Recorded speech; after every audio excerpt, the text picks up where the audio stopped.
এই লোক আমি বাড়ি দেওয়া পর্যন্ত আমাকে ওরা দোতলায় কেবিন, আমি তিনতলায় কেবিন। একটু পরে দাদা বেরো বেরো। ওয়ালাইকুম আসসালাম।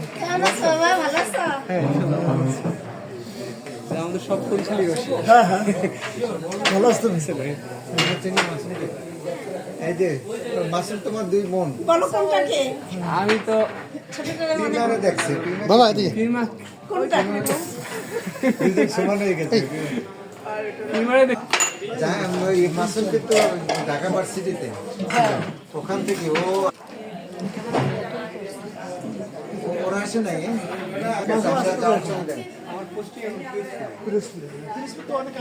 ছিল কথা ইন্দুর কানে মোটামুটি অনেক দিনই আছি পিরোজপুরে। হ্যাঁ ঠিক আছে, হ্যাঁ ঠিক আছে। ওদের ফোন দেবে, অসুবিধা নেই, আমাদের ফোন দেওয়া লাগবে না। কথা হয়েছে ওর পরে সাগুপ্ত, আমরা যখন এতে পৌঁছে তখন ওরা সাগুপ্ত